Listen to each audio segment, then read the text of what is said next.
Hermanos, pueden tomar asiento. En el año 33, en una cruz, Jesús, clavado en ella, derramó su sangre para libertarnos a nosotros del pecado. Y al Él derramar su sangre y con su sangre pagar por las iniquidades de la humanidad, nos dio a nosotros las libertades que ahora tenemos. En la palabra de Dios, en el Antiguo Testamento, podemos encontrar una serie de ritos y tradiciones y costumbres que se tenían que celebrar año tras año. Año tras año. Si Jesús, el Hijo de Dios, no hubiese venido y nosotros nos hubiésemos convertido al judaísmo, nos estuviésemos obligados a cumplir cada una de esas leyes establecidas por Moisés. Pero cuando Jesús, el Hijo de Dios, viene a la tierra y muere por nuestros pecados, paga con su sangre por nuestros pecados, nos da a nosotros la libertad. Y el versículo que leímos al principio del mensaje en Juan 8:36 dice que así que el Hijo os libertare. Así que si el Hijo os libertare, seréis verdaderamente libres. Verdaderamente libres. Y esa es la libertad que nosotros tenemos en Cristo Jesús. La que nos da a nosotros, hermanos, el derecho de podernos comunicar, hablar los unos a los otros y hablar con Dios directamente. Algo que agrada al Señor y algo que desea que hagamos continuamente. Porque tenemos la libertad de hacerlo.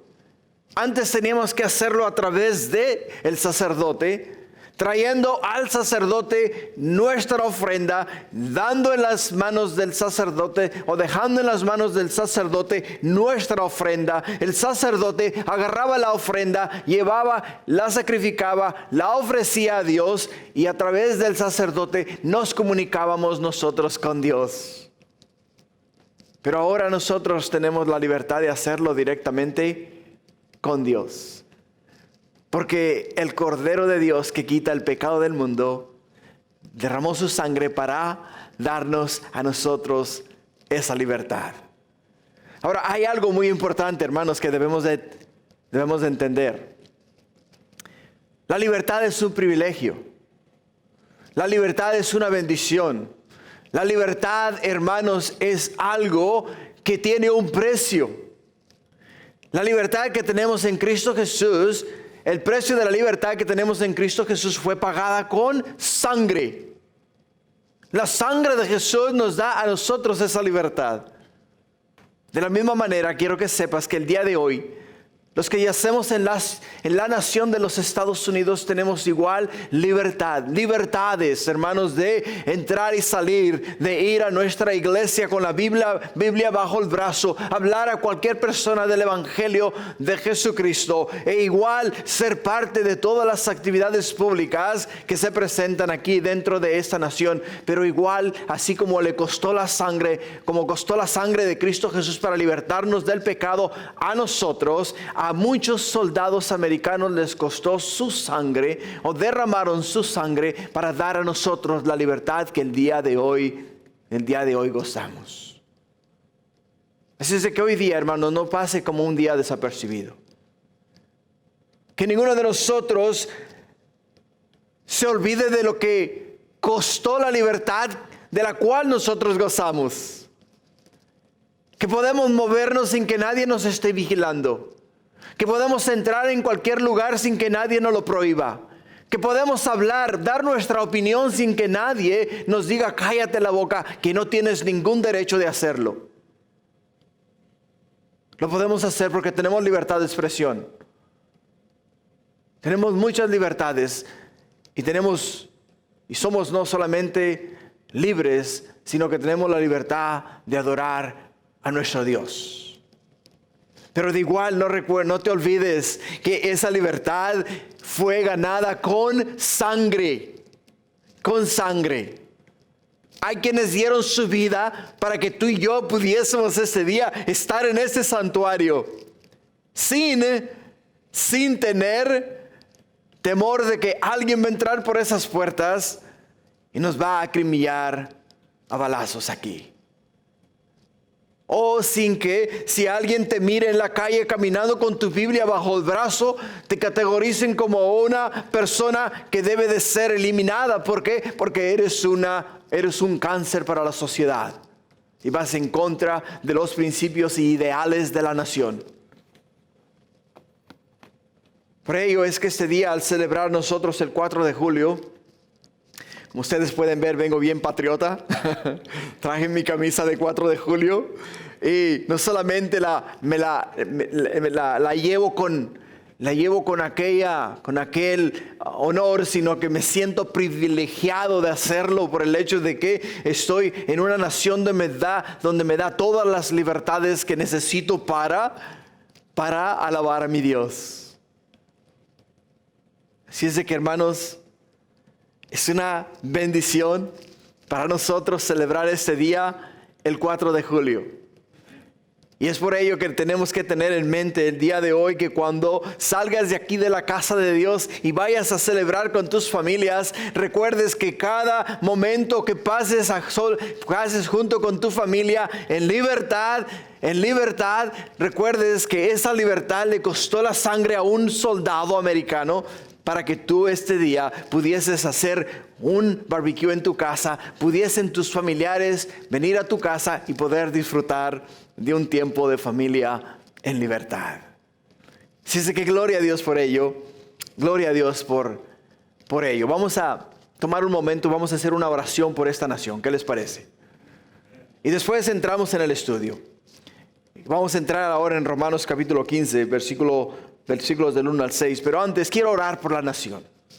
Quiero darle gracias a Dios por las personas que dieron su vida, por la libertad que nosotros tenemos. ¿Qué les parece? ¿Oramos?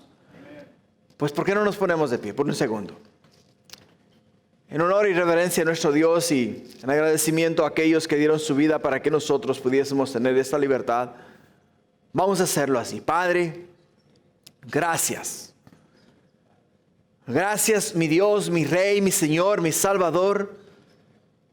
Porque, oh Padre mío, tú enviaste desde el cielo a Jesús, tu Hijo, el cual vino a este mundo y caminando en el mundo, Señor, entendió y miró, oh Padre mío, lo que la opresión significa en carne propia. Porque, oh mi Dios, le llevaron, oh Padre mío, a la cruz por ideales de hombre. Le llevaron, oh mi Dios, a crucificar por el simple y sencillo hecho de que no se alineaba a los principios, costumbres y tradiciones de los ancianos de Israel. Y le clavaron en una cruz, Padre mío, sin ellos darse cuenta que al clavar a Jesús en aquella cruz, al él derramar su sangre, lo que Él estaba haciendo en ese momento era comprando nuestra libertad, Padre. Y no solamente comprando nuestra libertad, sino que dando a todos y cada uno de nosotros el hecho de ser libres. Porque si el Hijo nos ha declarado libres, somos libres en verdad. Igual, Padre mío, queremos agradecerte, mi Dios, por todos aquellos hombres y mujeres, mi Dios, que han dado su vida en esta nación para que nosotros podamos gozar, mi Dios, de la libertad que tenemos en esta nación. Yo quiero específicamente orar, Padre mío, por la nación de los Estados Unidos. Quiero darte, oh mi Dios, gracias por permitirme hacerlo de esta forma. Y Padre mío, interceder específicamente por todas nuestras necesidades. No somos, Padre mío, una nación perfecta, pero sí somos libres, Padre. Somos libres. Te pido, oh Padre Celestial, que bendigas a aquellas familias que han sacrificado a sus seres queridos, para que el día de hoy nosotros, Padre mío, podamos, mi Dios, tener libertad de entrar, salir y hablar y expresarnos en cualquier ámbito sin tener, oh mi Dios, que ser reprendidos, sino al contrario, tenemos, Padre mío, la bendición de hacerlo porque ellos dieron su vida y derramaron su sangre para darnos a nosotros esa libertad. Bendice, Señor, a la nación de los Estados Unidos. Bendice, Padre mío, a las familias que sacrificaron sus seres queridos o sus seres queridos se sacrificaron por sus familias. Bendíceles, confórtales, consuélales. A todos aquellos servidores públicos, Padre, en este momento que están trabajando, mi Dios, para mantener el orden dentro de nuestra nación y mantener esa libertad. Igual, Padre mío, guárdales, cuídales, bendíceles, protégeles y sé con cada uno de ellos. Gracias, Padre, por este privilegio y por esta bendición de ser parte de esta nación y vivir en esta nación, mi Dios.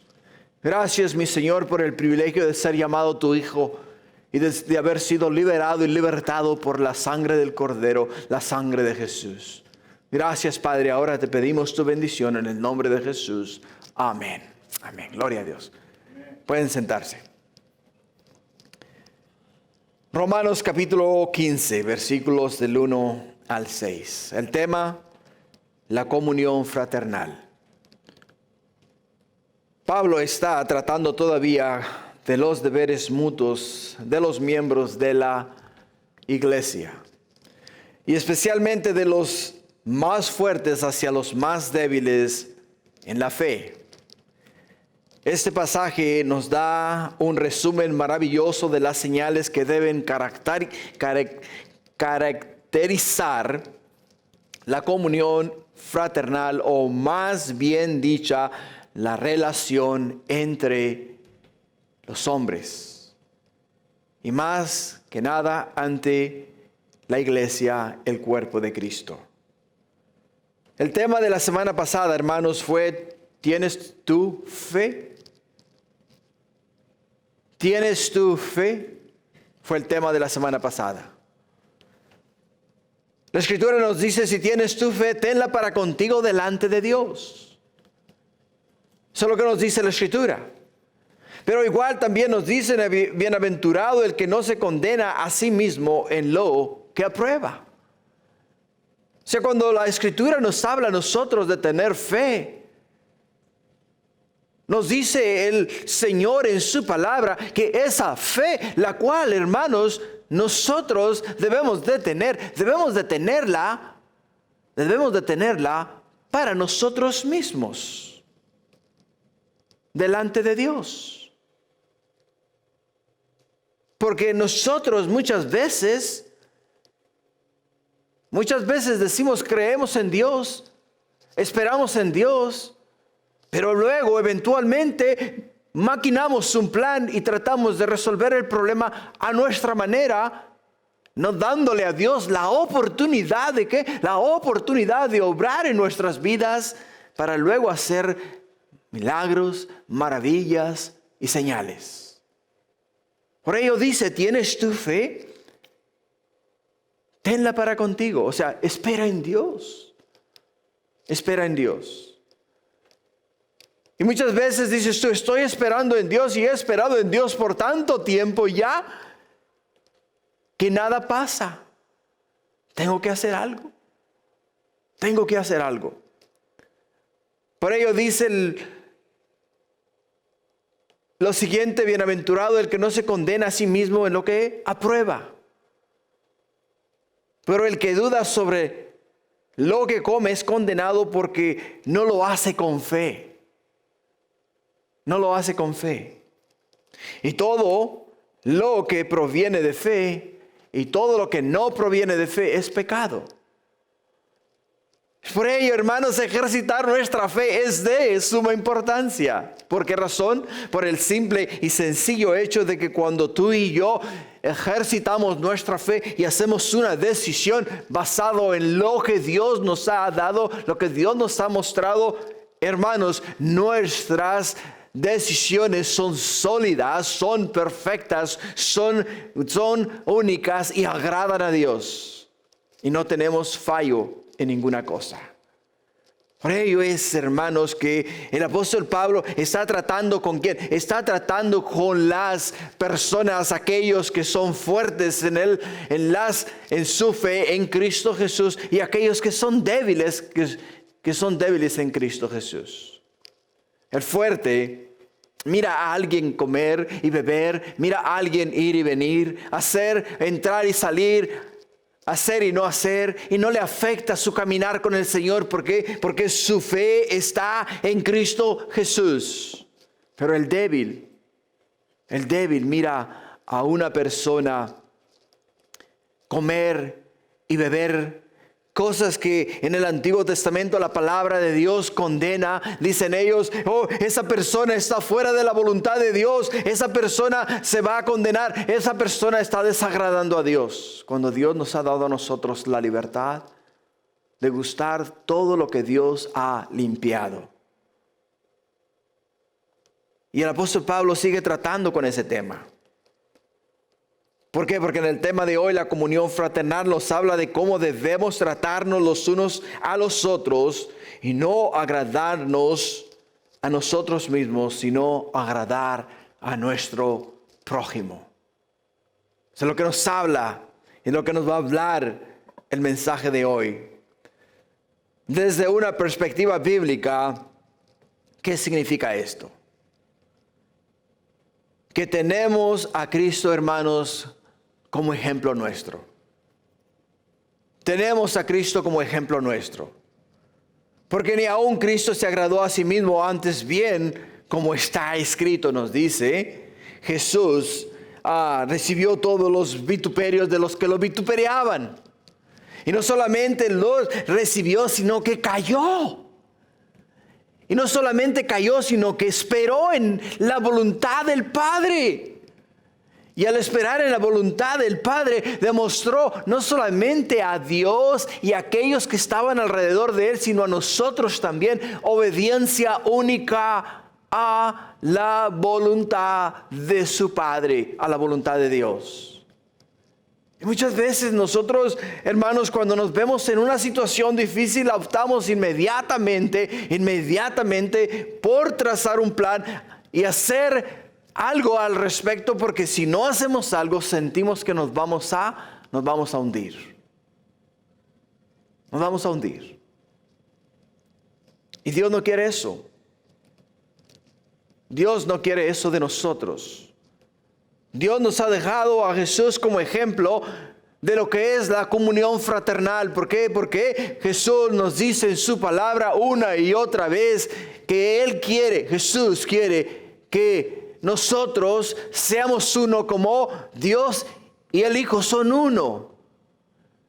Y muchas veces, hermanos, nuestras diferencias, nuestra manera de mirar las cosas, nuestra manera de pensar, nos separa a nosotros. Y en vez de unirnos, cada día nos estamos separando más y más y más y más, y terminamos enemistados.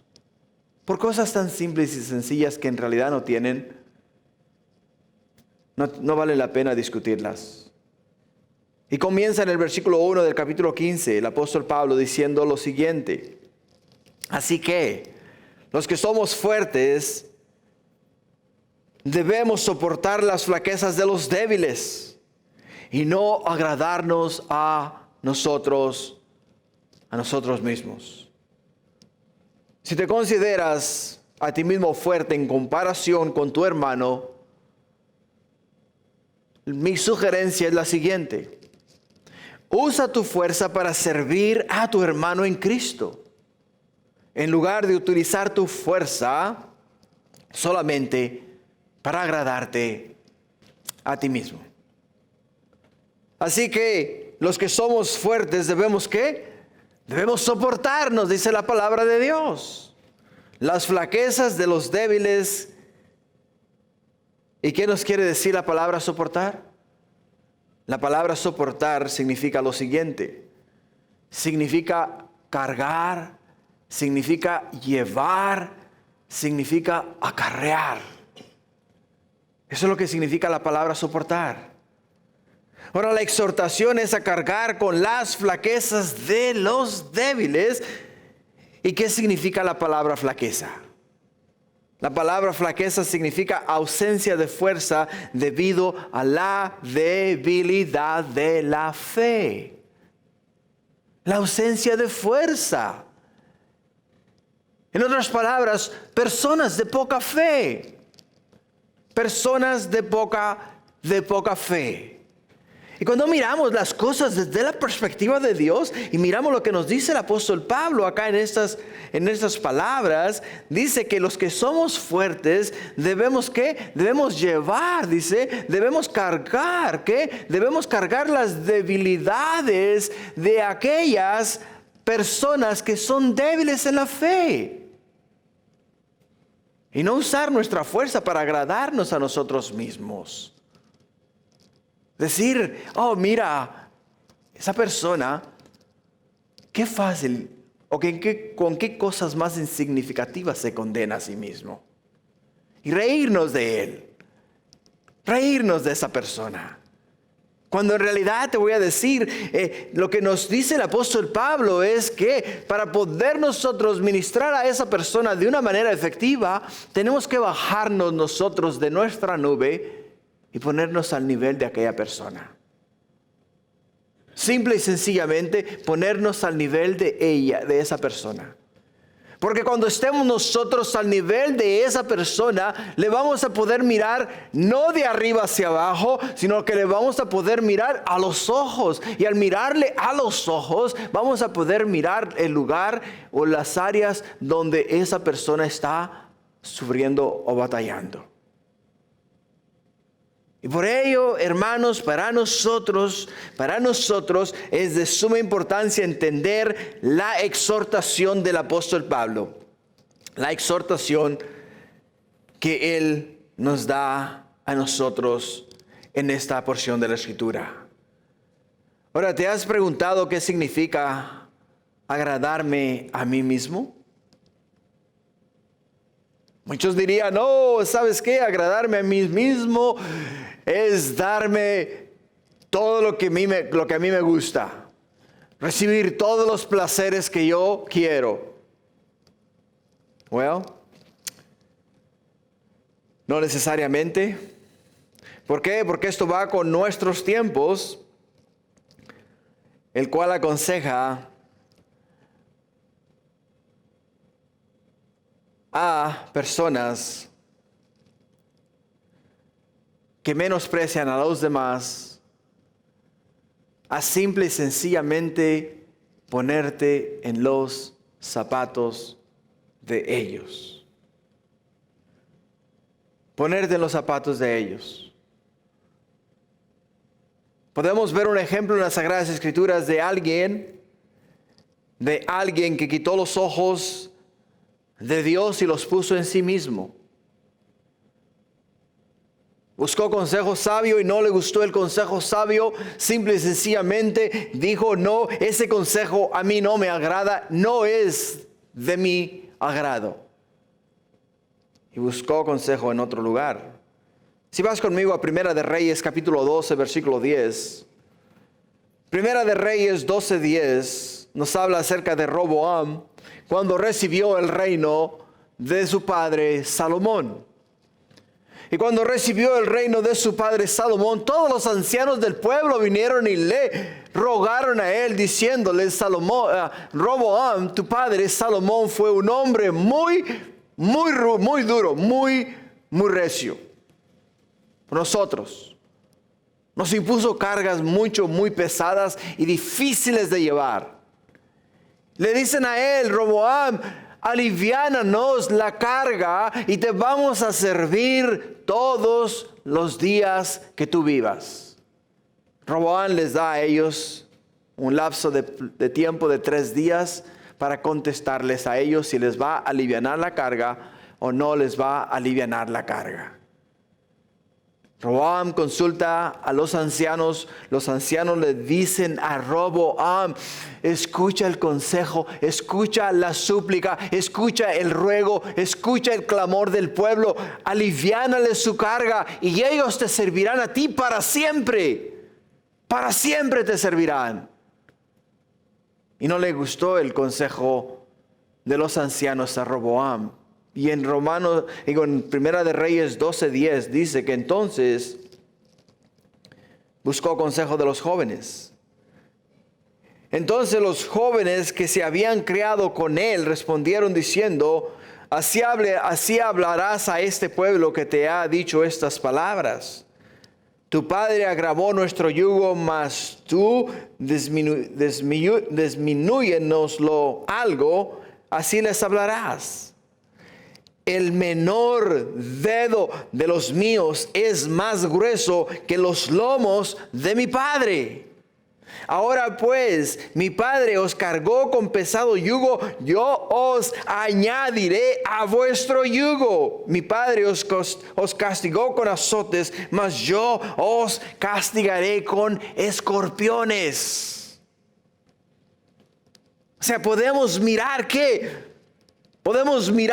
en Roboam que está haciendo que se está agradando a sí mismo y no está escuchando la necesidad del pueblo. No se bajó de su trono al nivel del pueblo para mirarle a los ojos, mirar la angustia, mirar el problema, poder lidiar con ellos en la necesidad de ellos para entonces entenderles y poderles ayudar.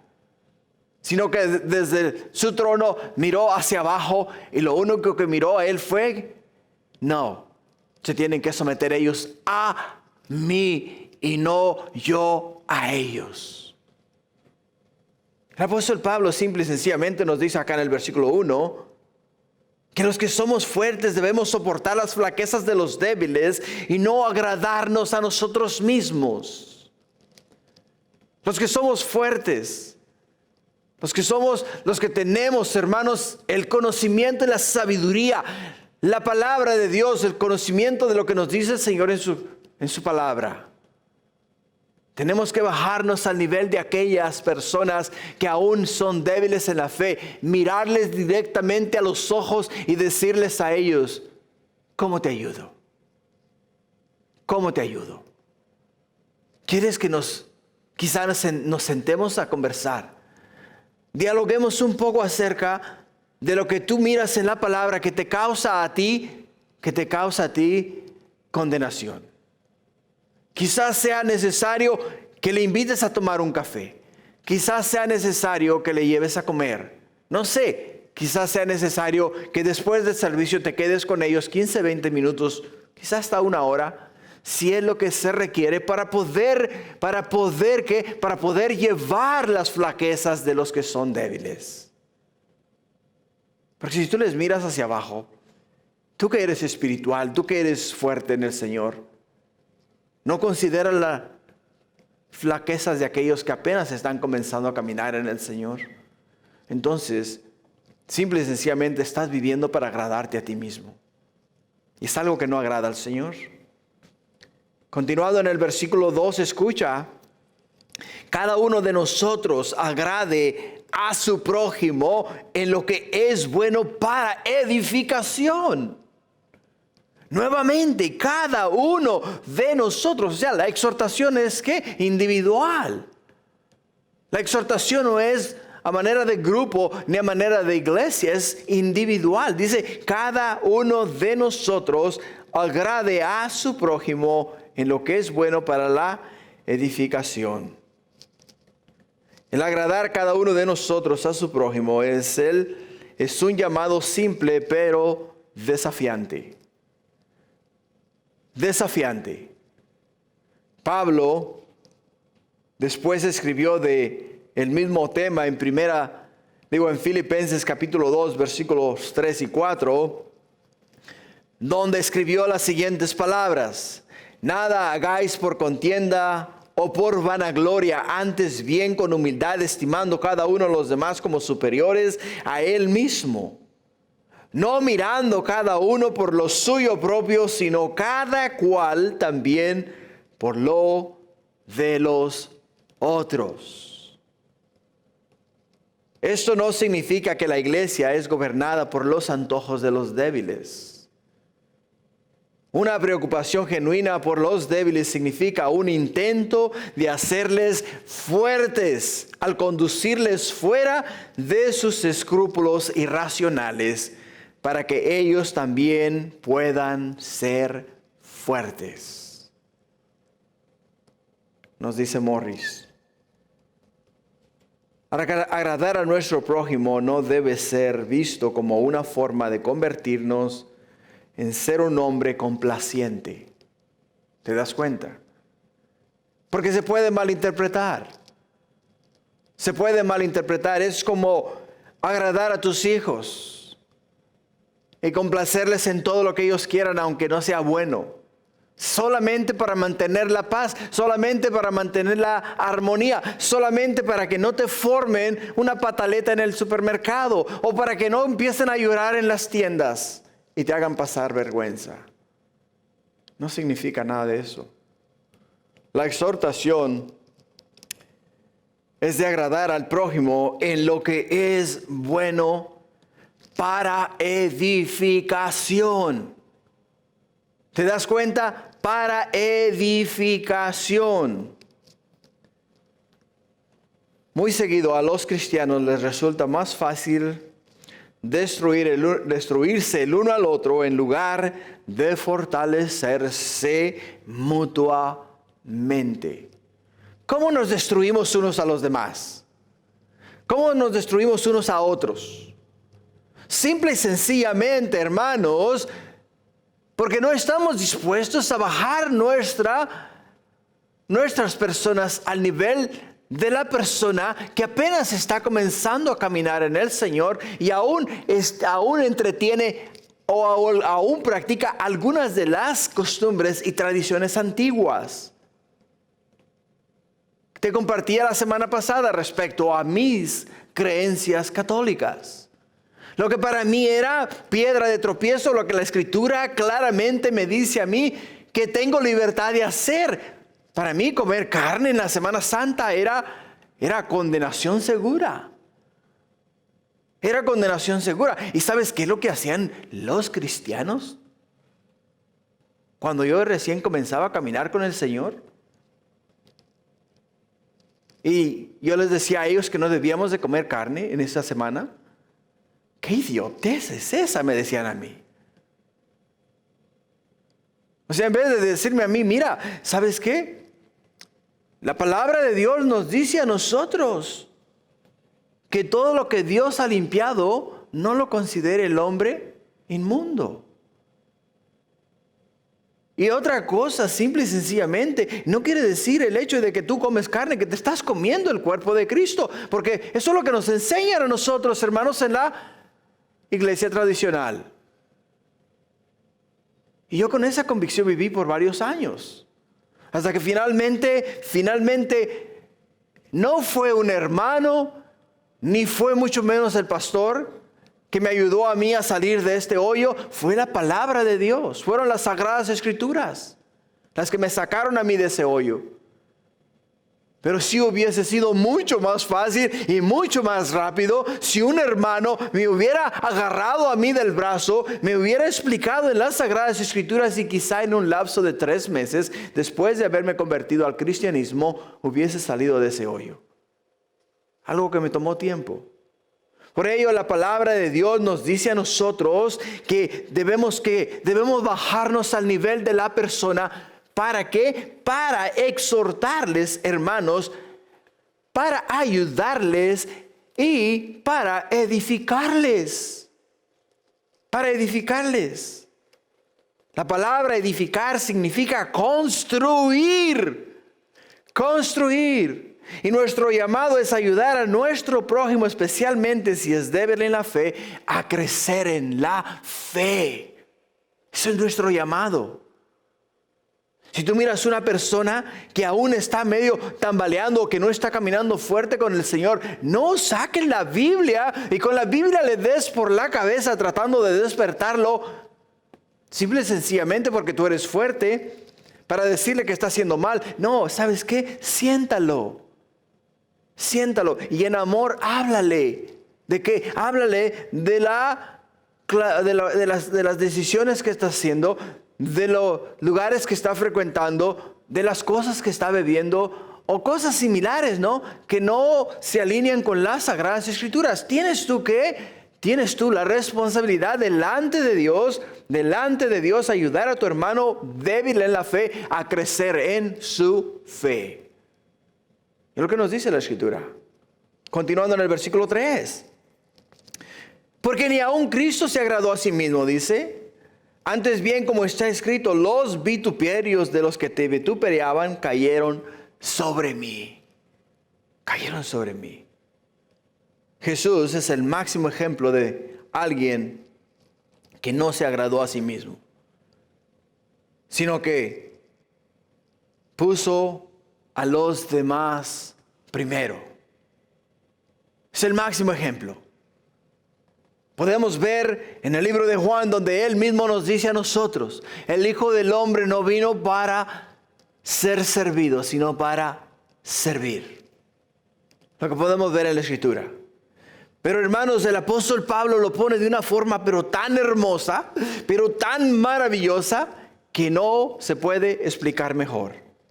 En Filipenses capítulo 2, versículo 5, ¿qué dice acá? Lo mismo que nos dice Pablo en Romanos. Pero en Filipenses 2:5 dice, haya pues en vosotros este sentir que hubo también en Cristo Jesús, el cual siendo en forma de Dios no estimó el ser igual a Dios como cosa a que aferrarse, sino que se despojó a sí mismo, tomando forma de siervo, hecho semejante a los hombres, y estando en la condición de hombre, se humilló a sí mismo, haciéndose obediente hasta la muerte y muerte de cruz.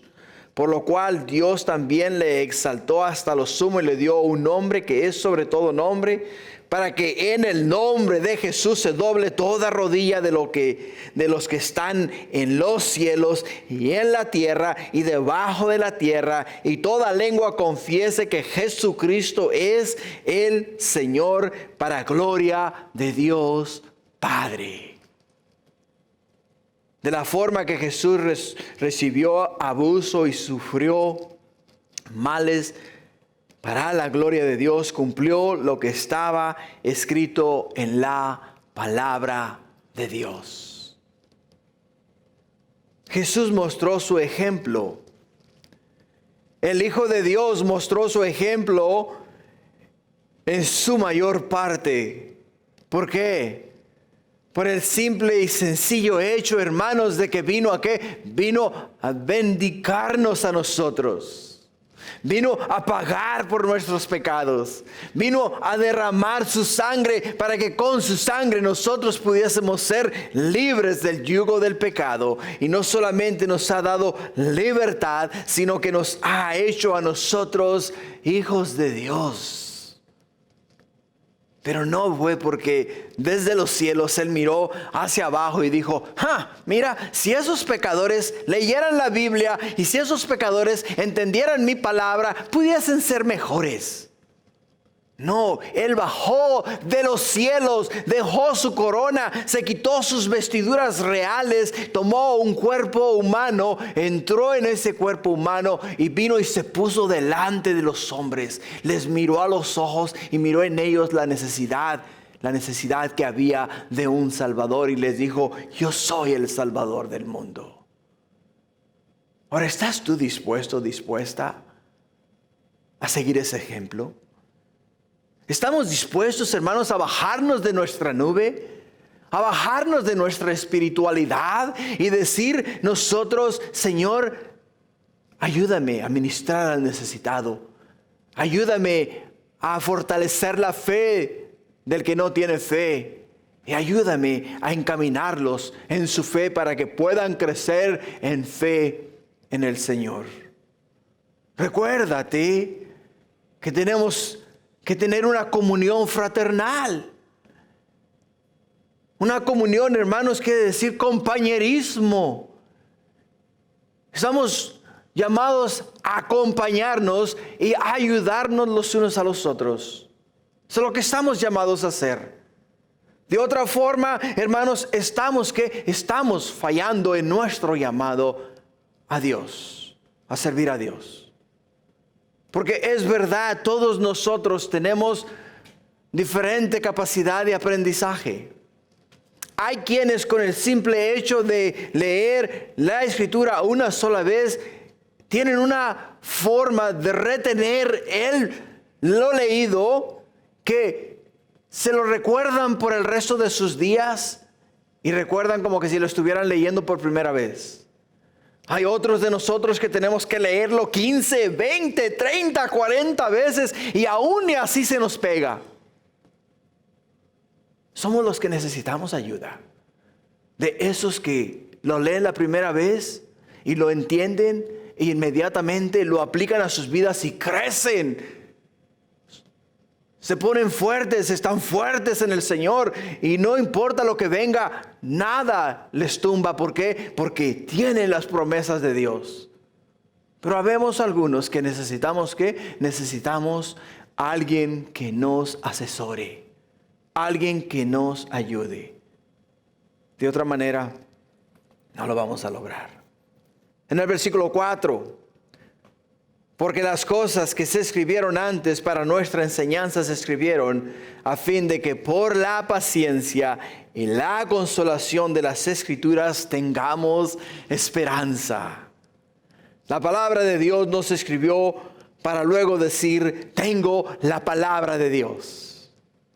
La palabra de Dios se escribió para nuestra enseñanza, a fin de que por la paciencia y la consolación de las Escrituras tengamos nosotros esperanza. Esperanza. Segunda de Timoteo 3:16 nos dice la palabra de Dios. Toda la Escritura es inspirada por Dios.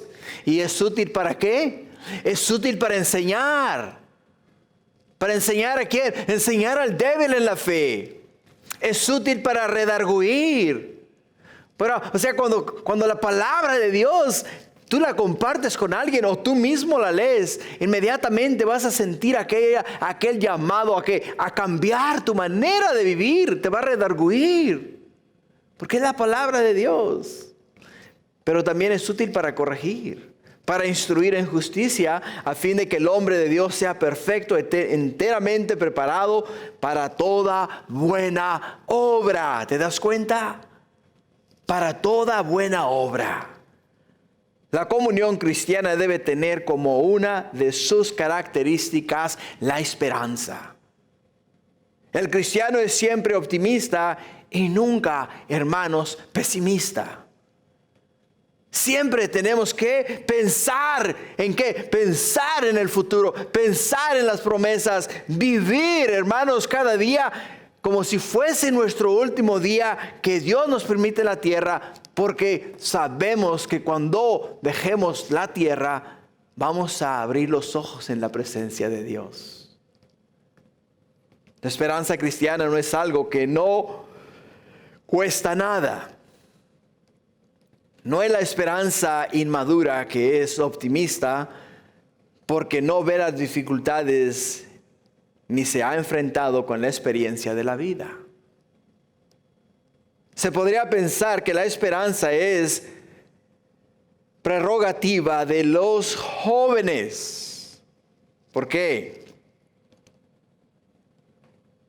Porque un gran artista la miraba de esta manera.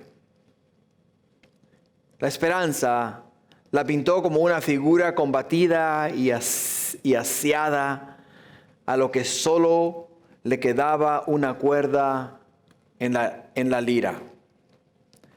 La esperanza cristiana lo ha visto todo y lo ha sufrido todo, pero no desespera, porque cree en Dios.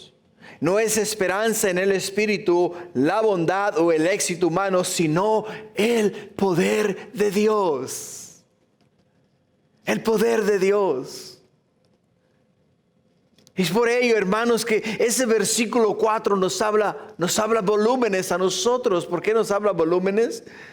Porque nos dice a nosotros, porque las cosas que se escribieron antes para nuestra enseñanza se escribieron, a fin de que por la paciencia y la consolación de las Escrituras, escucha, tengamos esperanza.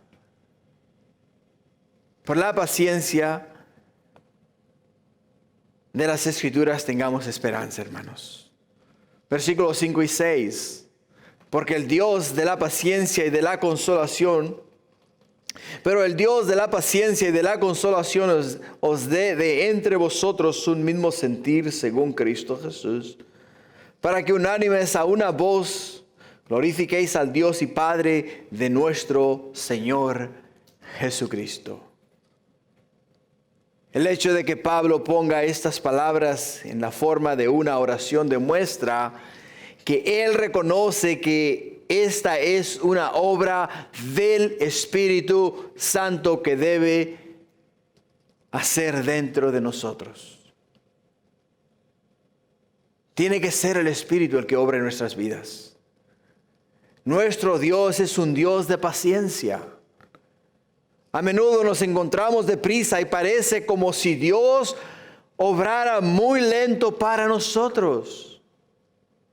Muy seguido los propósitos de Dios parecen retardarse.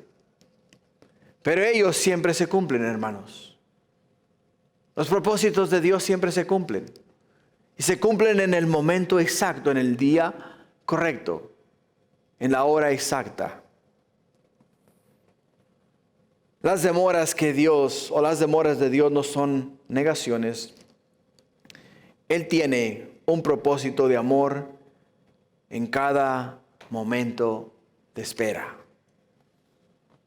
Mientras tú estás esperando, Dios está trabajando.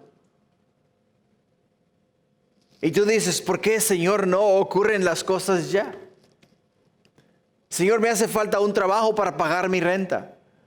Señor, ¿por qué no me has dado ya un trabajo? Mira, ya estamos en el 18 del mes. Señor, ya estamos en el 25 del mes y no he logrado conseguir un empleo. Me hace falta dinero para la renta. Y de repente alguien te pone el brazo sobre tu espalda y te dice, hermano, hermana, el Señor puso en mi corazón que le diera esto.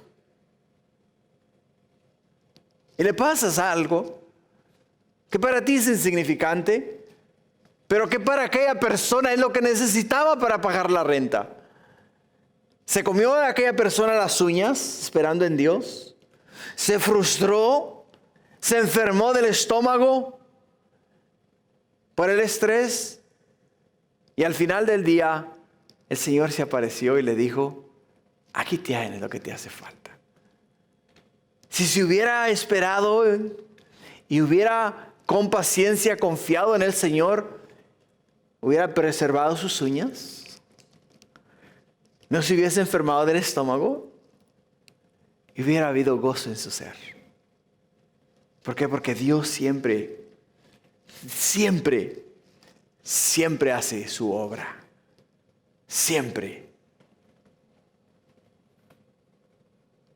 Por ello dice que el Dios de la paciencia y de la consolación nos dé entre vosotros un mismo sentir según Cristo Jesús. Hermanos, para funcionar como iglesia y como cuerpo de Cristo, debe haber, como nos dice acá, un mismo sentir. Cuando el cuerpo humano es atacado por el cáncer, es destruido. Y si te das cuenta, lo que destruye al cuerpo humano y las células cancerinas y las células que protegen al cuerpo son idénticas. Son idénticas. ¿Te imaginas si en estas células hubiese un mismo sentir? No hubiese necesidad de atacarse las unas a las otras y destruirse las unas a las otras. Por ello te digo este día, hermanos, si nosotros, la iglesia, tuviésemos un mismo sentir y estuviésemos dispuestos, los fuertes, a fortalecer a los débiles, hubiese una comunión fraternal gloriosa y maravillosa dentro del cuerpo de Cristo. Pero muchas de las veces nosotros no nos detenemos a pensar. ¿Por qué razón no nos detenemos a pensar? Porque simple y sencillamente pensamos egoístamente en nosotros mismos, nada más. Dios no quiere eso para nosotros. Dios no quiere eso para su iglesia, para su pueblo. Dios quiere simple y sencillamente obrar en tu vida. Y que haya en ti, en tu corazón, un mismo sentir. Si eres fuerte, de fortalecer al débil. Y si eres débil, de pedir ayuda al fuerte. Pero ambos mutuamente ayudarse, y no solamente mutuamente ayudarse, sino que, hermanos, nos consolemos, nos ayudemos, nos confortemos los unos a los otros. Y eso es comunión fraternal. Amén. Vamos a orar. Padre, quiero darte gracias por estos versículos que nos has dado para estudiar tu palabra, que nos hablan, mi Dios, acerca de la comunión fraternal y de la necesidad de nosotros entender tu voluntad. Porque sin ella, Padre, nosotros no podemos, no entendemos, no sabemos. Nos desviamos, mi Dios, y nos destruimos por el simple y sencillo hecho de que no tenemos paciencia para lidiar con los débiles. Y los débiles se sienten frustrados porque los fuertes, mi Dios, los humillan. Pero tu palabra nos llama a nosotros a que haya en nuestro ser, en nuestro recinto, en esta iglesia, unidad, un mismo sentir, paciencia, que es lo que nos va a ayudar a nosotros, Padre, no solamente a creer y esperar en ti, sino que, oh Padre mío, vamos a crecer, Padre mío. Vamos a crecer en sabiduría y entendimiento de quién tú eres, porque nos vamos a ayudar mutuamente. Y nos has dejado como ejemplo a Cristo Jesús, el cual no solamente se humilló y tomó un cuerpo humano, sino que, oh mi Dios, en ese cuerpo humano murió y pagó por nuestros pecados para que hoy día nosotros, Padre, entendamos que como hijos de Dios tenemos la responsabilidad de ayudarnos los unos a los otros. Bendice tu palabra y séllala en nuestro corazón. No permitas que el diablo no la robe, Señor, sino al contrario, que así como las vacas, mi Dios, mastican y mastican y mastican esa paja que tienen en los estómagos, así nosotros, mi Dios, mastiquemos tu palabra y la mastiquemos, meditemos en ella y le saquemos todo el provecho, mi Dios, el cual tú has puesto en ella para beneficio y crecimiento nuestro. Gracias, Padre. Bendícenos ahora y bendice tu pueblo. Te lo pido en el nombre de Jesús. Amén. Amén. Gloria a Dios.